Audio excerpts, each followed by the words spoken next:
Hey everyone, आज चलो बर्नी Madoff की कहानी में डाइव करते हैं, जो हिस्ट्री के सबसे बड़े पोंजी स्कीम का मास्टरमाइंड था। तो ये बर्नी मैडॉफ कौन था?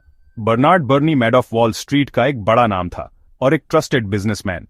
वो एक ऐसी फर्म चलाता था जो ब्लू चिप इन्वेस्टमेंट्स का वादा करती थी, जिससे सेलिब्रिटीज, बैंक्स और अमीर लोग अट्रैक्ट होते थे। लेकिन यह स्कैम काम कैसे करता था? पहला, मैडॉफ ने लगभग 10 से 12% के गारंटीड रिटर्न्स का वादा किया, चाहे मार्केट्स कैसे भी परफॉर्म कर रहे हों। लोगों को लगा उसके पास कोई सीक्रेट फार्मूला है, लेकिन ऐसा कुछ नहीं था। दूसरा, पैसा इन्वेस्ट करने के बजाय मैडॉफ नए इन्वेस्टर्स से मिले फंड्स को पुराने इन्वेस्टर्स को रिटर्न्स देने में यूज करता था। यही तो क्लासिक पोंजी स्कीम मॉडल है। तीसरा, यह धोखा बढ़ता ही गया, यहां तक कि बड़े बैंक्स और शेयर होल्डर्स भी बेवकूफ बन गए। लेकिन यह इतना बड़ा फ्रॉड सामने कैसे आया?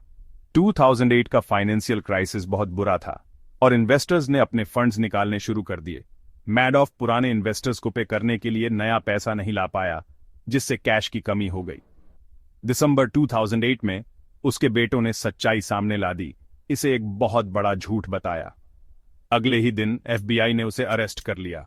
और नुकसान कितना हुआ? पूरे $65 बिलियन, 36,000 से ज्यादा विक्टिम्स, जिसमें बड़े बैंक्स, सेलिब्रिटीज और आम लोग भी शामिल थे। कुछ लोगों ने अपनी जिंदगी भर की कमाई गंवा दी। मैडॉफ का क्या हुआ? उसे 150 साल की जेल हुई और 2021 में 82 साल की उम्र में जेल में ही उसकी मौत हो गई। उसके सारे एसेट्स जब्त कर लिए गए, लेकिन ज्यादातर विक्टिम्स को उनके पैसे का सिर्फ 10 से 20% ही वापस मिला। तो इससे सीख क्या मिलती है?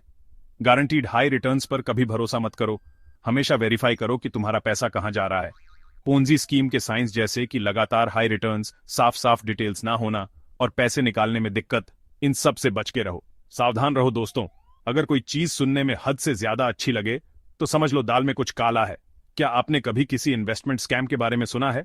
कमेंट्स में शेयर करो और अपडेट्स के लिए दी फेलो इन्वेस्टर को सब्सक्राइब करना मत भूलना।